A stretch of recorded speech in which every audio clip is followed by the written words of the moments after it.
Moikka! Ihan siitä asti, kun mä oon perustanut mun YouTube-kanavan, mä oon saanut paljon kysymyksiä siitä, että kuinka kannattaa lähteä edustamaan uutta tyyliä tai kuinka ylipäätään kannattaa lähteä rakentamaan omaa tyyliä. Siksi mä päätin tehdä tämän videon, missä mä jaan mun omia vinkkejä oman tyylin rakentamiseen ja myös vähän kerron sellaisia asioita, mitä mä itse olisin toivonut tientäväni aikanaan, kun mä lähdin edustamaan ja rakentamaan tätä omaa tyyliäni.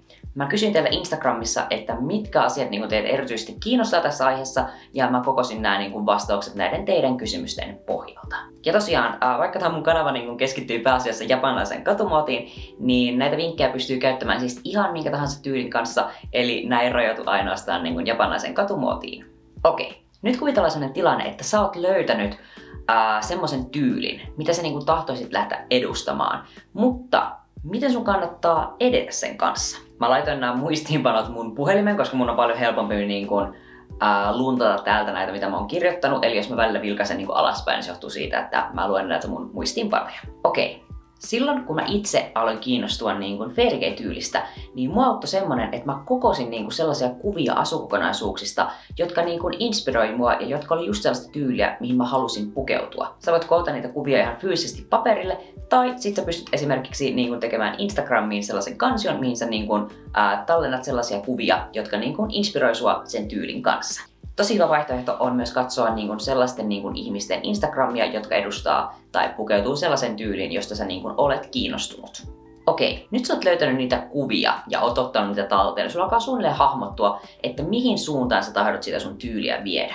Seuraavaksi pitäisi kumminkin selvittää, onko tällä tyylillä jonkinlainen nimi. Miksi tätä tyyliä kutsutaan? Se on tärkeää tietää sen takia, että kun sä lähdet etsimään paikkoja, mistä tällaisia vaatteita löytyy, niin kun sä tiedät suunnilleen mitä tyyliä se on, niin sä pystyt löytämään tällaisia paikkoja, jotka myy siihen sopivia vaatteita ja asusteita.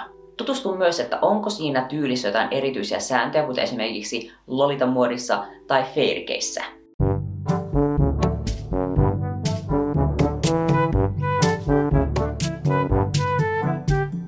On kuitenkin tosi tärkeää huomioida, että kaikki tyylit ei mene johonkin tiettyyn kategoriaan. Esimerkiksi Harajukussa on nyt viime vuosien aikana noussut tällainen NS-uusi trendi, että lähdetään rikkomaan näitä lokeroita, tyylien lokeroita, jotka on ennen ollut puolestaan tosi semmoisia tavoiteltuja. Nykyisin kun sä esimerkiksi katsot street snappeja, eli tämmöisiä katukuvia Harajukusta, niin siellä huomaa, että ne kaikki asukokonaisuudet ei enää ehkä ole suoranaisesti okei, tää on dekoraa, okei, tää on lolitaa, vaan ne kaikki tyylit on vähän silleen sekoittunut itsensä. Ja mä uskon, että siinä on sellainen takana, että ihmiset haluaa pukeutua ja luoda asukokonaisuuksia paljon vapaammin. Tosi monet itse asiassa ottaa myös nykyisin pukeutumisensa inspiraatiota Harajukun ikonisesta Fruits-lehdestä 2000-luvun puolelta. Se mitä mä yritän tässä tällä selittää on se, että saattaa olla kun sä löydät jonkun kivan asukuvan tai joku tyylin, niin saattaa hyvinkin olla, että sillä tyylillä ei ole ollenkaan mitään nimeä, vaan sitä kutsutaan vaikka vaan Harajukusta inspiroituneeksi tyyliksi. Mä itse erityisesti pidän tästä, että on lähdetty vähän nyt rikkomaan noita muotteja, koska todella monen vuoden ajan on ollut silleen, että on haluttu semmoista todella täydellistä asukokonaisuutta, että kun mä esimerkiksi itse olen luonut Fairy-asukokonaisuuksia, mä oon halunnut, että ne on just täydellisesti Fairykeitä. Kaikki siluetit ja kaikki mätsää siihen Fairy-kategoriaan. Mutta mun mielestä on tosi ihanaa, että nyt on lähdetty tekemään semmoista vähän vapaampaa tapaa pukeutua, eikä ehkä olla enää niin tarkkoja siitä, että mahtuu just sinne tiettyyn lokeroon. Okei, nyt sä tiedät miksi tätä tyyliä kutsutaan, tai sä oot suunnilleen löytänyt sen suunnan, mihin sä tahdot sitä sun tyyliä viedä. Seuraavaksi tulee se, että sun pitää löytää paikkoja, mistä tällaisia vaatteita ja asusteita esimerkiksi myytäisiin. J-muodin eli tämmöisen japanilaisen katumuodin kanssa saattaa hyvin tulla vastaan sellainen ongelma, että sä näet jonkun paidan ja sä tahdot sen, mutta saattaa olla, että se ei ole sillä hetkellä saatavilla tai sen myynti on kokonaan lopetettu useita vuosia sitten. Multa tullaan tosi usein kysymään, että mistä joku mun tietty paita tai joku vaate on ostettu, ja mulla todella harvoin on antaa siihen semmoista suoraa linkkiä, koska todennäköisesti mä oon löytänyt sen joltakin nettikirpputorilta monen vuoden etsinnän jälkeen. Hyvä esimerkki on esimerkiksi sellainen, että jos mun pitäisi kertoa, mistä mä oon tämän mun neuleen ostanut, niin mä voisin vaan vastata, että no, tää on 2009-luvun mallisto ja mä löysin tämän nettikirpputorilta. Eli mulla ei ole sinänsä suoraa semmoista ohjetta antaa, että mistä juuri tämän neulen pystyisi löytämään. Seuraava asia on myös hyvin tärkeä, eli kun sä lähdet niin kuin edustamaan uutta tyyliä tai pukeutumaan niin kuin uuteen tyyliin, niin se vaatekaappi ei rakennu hetkessä. Esimerkiksi mä oon itse keräillyt mun Fair vaatteita niin kuin lähemmäs 5 vuoden ajan, että mun vaatekaappi näyttää nykyisin siltä, mitä se näyttää. Ja on tosi tärkeää niin kuin hyväksyä se, että jos sä vertaat niin kuin vaikka johonkin, niin kuin, joka on edustanut jotain tyyliä 10 vuotta tai sitten niin kuin sellaiseen, joka on vasta vuoden, niin ne vaatekaapit ja ne vaatteet ei välttämättä näytä samalta. Tähän vaatekaappiasiaan hyvänä vinkkinä on myös sellainen, jonka mä olisin itse toivonut tietäväni silloin, kun mä lähdin niin kuin pukeutumaan uuteen tyyliin, että kun sä lähdet ostamaan niitä vaatteita, niin osta aina ensin yksi asukokonaisuus. Eli ensin vaikka joku paita, joka sopii siihen, sitten vaikka housut tai hame, sitten ehkä joku takki, sitten seuraavaksi ehkä kengät, koska mä itse tein sen virheen, kun mä lähdin pukeutumaan vähän semmoisen pastelliseen kawaii-tyyliin, että mä ostin niin kuin todella monia paitoja, mutta en yhtiäkään niin kuin alaosia tai kenkiä.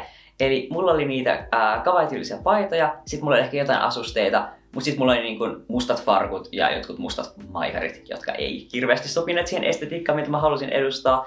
Eli keskity yhteen asukokonaisuuteen kerrallaan. Sitten kun sulla on se yksi asukokonaisuus kerättynä, niin sun on paljon helpompi lähteä niin kuin, rakentamaan uusia asukokonaisuuksia niiden niin kuin, olemassa olevien vaatteiden pohjalta. Mietin myös aina vaatetta ostaessa, että tuletko sä oikeasti käyttämään sitä. Mä olen itse tehnyt sen virheen, että mä olen tuhlannut rahaa sellaisiin vaatteisiin, jotka on ollut silleen niin kuin mun mielestä hienoja, mutta sitten kun mä oon niin kuin yrittänyt niin kuin pukea niihin, niin ne ei ehkä olekaan sopineet siihen mun tyyliin. Ja mä olisin mieluummin voinut laittaa ne rahat niin kuin sellaisiin vaatteisiin, jotka sopii siihen niin kuin mun tyyliin. Eli mieti tarkkaan, että tuleeko sulla käyttöä sille vaatteelle. Kannattaa esimerkiksi miettiä, että löytyykö sulla jo ennestään jotakin vaatteita, jotka sopii esimerkiksi sen paidan kanssa, jonka sä haluat niin kuin ostaa, niin sit sulla on niin kuin valmiina jonkinlainen idea, että millaisessa asukokonaisuudessa se paita tulisi toimimaan. Sitten aika paljon kysymyksiä oli tullut liittyen siihen, että kuinka niin kuin uskaltaa pukeutua uuteen tyyliin niin kuin julkisesti. Ja mä itse samaistun tähän kysymykseen todella paljon, koska silloin kun mä aloin itse edustamaan kawaii-tyyliä, niin mä aloitin sen sillä lailla, että mä pukeuduin siihen ainoastaan mun makuuhuoneessa ja otin sitä kuvia someen, mutta en niin kuin pukeutunut esimerkiksi kouluun tai julkisesti niin kuin niihin vaatteisiin, ennen kuin vasta niin kuin ehkä vuoden päästä. Mun mielestä hyvä vinkki on se, että etenet todella rauhassa sen kanssa, jos se tuntuu epämukavalta. Totuttele siihen tyyliin, siihen niihin vaatteisiin niin kuin ensin kotona, ja sitten kun se tuntuu hyvältä, niin kokeile vaikka mennä ihan peruskauppaan tai kouluun siihen tyyliin pukeutuneena. Ja mä tiedän, että varmasti monilla on myös se, että pelkää sitä, että niin kun, ihmiset arvostelee tai alkaa kiusaamaan siitä, että joku pukeutuu eri lailla. Ja oikeasti nyt mä annan teille niin kun isoimman semmoisen niin kun asian, jonka mä olen oppinut elämäni aikana. Ei kannata välittää, mitä toiset ajattelee sun pukeutumisesta. Siis, mulla on mennyt niin monta tilaisuutta ohi, kun mä oon ajatellut, että no en mä kehtaa tehdä jotain, koska mä ajattelen, että mitä muut ihmiset ajattelee siitä mun tekemisestä. Mä ymmärrän, jos joitakin, jotka on peruskoulussa ja katsoo tätä videota, että peruskoulussa ja koulussa ylipäätään on paineet niin kun, sopia sinne massaan ja niin kun, sopia sinne muottiin, mutta oikeasti mä tsemppaan ja lähetän ihan hirveästi niin kun, supporttia, että sä uskallat pukeutua sillä lailla, kun sä itse haluat, koska oikeasti miksi sä haluaisit pukeutua silleen niin kuin muut haluaa, jos se ei tee sua onnelliseksi. Ja toinen asia on, että näinä vuosina oikeasti ihmiset pukeutuu paljon näyttävämmin kuin ennen. Ja nykyisin niin kuin oman tyylin niin kuin semmoinen edustaminen on jopa niin kuin paljon hyväksyttävämpää kuin esimerkiksi silloin, kun mä olin nuorempi. Esimerkiksi jos mä menen itse nyt vaikka keskustaan, niin mä näen siellä todella monia, jotka pukeutuu silleen niin kuin alternate-tyyliin tai niin kuin silleen omaan tyyliin. Ja mun mielestä niin kuin se on aivan ihanaa, että ihmiset niin kuin on alkanut niin kuin uskaltaa pukeutua silleen eri lailla, poiketen siitä niin kuin massasta. Okei, jatketaan näiden vinkkien kanssa. Eli tää on mun mielestä semmoinen tärkeä, jonka mä itse olisin myös toivonut tietäväni. Älä lokeroi itseäsi. Jos sä pidät esimerkiksi Fairy Game-muodista, mutta sua ahdistaa ne säännöt siinä, niin sä pystyt silti pukeutumaan pastellisin vaatteisiin ja tutuhameisiin ja kaikkeen tällaiseen. Ja sä voit kutsua sitä esimerkiksi harashukuksi tai sun omaksi kawaii-tyyliksi. Eli jotta sä pystyt pukeutumaan johonkin niin kuin tyyliin tai vaatteeseen, niin sun ei tarvitse lokeroida itseäsi todella tiukasti sinne. On olemassa näitä tyylejä, jossa on omat sääntönsä, joka määrittelee niin kuin mikä asukokonaisuus on sitä tyyliä, mutta sun ei tarvitse lokeroida itseäsi sellaiseen, vaan jos sä oikeasti tykkäät pukeutua johonkin tyyliin, mutta säännöt tuntuu vähän silleen niin kuin, epämukavilta omasta mielestä, niin pukeudu siihen vaan ja sä voit kutsua sitä niin kuin ihan miksi sä itse haluat.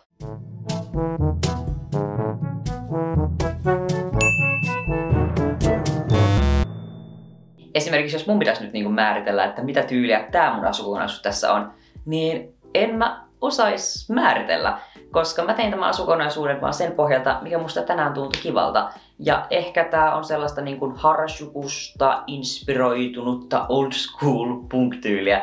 Eli tällä ei ole niin kuin mitään semmoista niin kuin lokeroa, kuten esimerkiksi mun Fairy-asukokonaisuuksilla saattaa olla.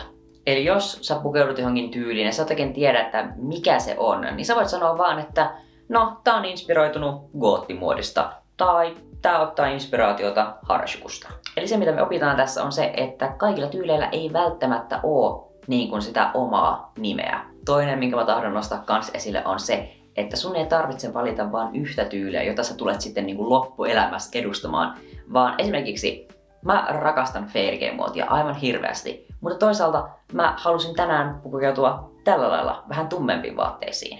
Jonain toisena päivänä mä saatan puolestani olla täysin mustissa vaatteissa ja sitten toisena päivänä mä saatan ottaa enemmän inspiraatiota visualkeista. Eli sun ei tarvitse niin kuin määrittää koko identiteettiäsi yhden tyylin varaan, vaan se on ihan täysin ok, jos sä niin kuin tahdot jonain päivänä olla enemmän niin kuin goottityylinen ja jonain päivänä enemmän kawaii-tyylinen. Mä toivon, että tästä videosta on edes vähän apua sellaiselle ihmiselle, joka miettii niin kuin oman tyylin edustamista tai ylipäätään sitä, että miten niin kuin semmoista niin kuin omaa tyyliä kannattaa lähteä rakentamaan. Näiden mun vinkkien lisäksi mä toivoisin, että te, jotka olette edustaneet niin kuin omaa tyyliä jo pidemmän aikaa, jakaisitte omia vinkkejä niin kuin, uuden tyylin edustamiseen tonne alaboksiin, koska saattaa olla, että jollakulla siellä on paljon niin kuin, paremmat niin kuin, tällaiset niin kuin, ohjeet ja vinkit kuin mulla. Olisi myös kiva kuulla tuolla kommenteissa, että mitä tyyliä sä itse tahtoisit lähteä edustamaan tai mihin tyyliin sä tahtoisit itse pukeutua, mutta sä et välttämättä ole sitä saanut vielä aikaiseksi. Koska jos siellä on esimerkiksi joku, joka on kiinnostunut Lolita-muodista, niin silloin mä en ole välttämättä oikea ihminen kertomaan niin kuin, Lolita-muodin edustamisesta.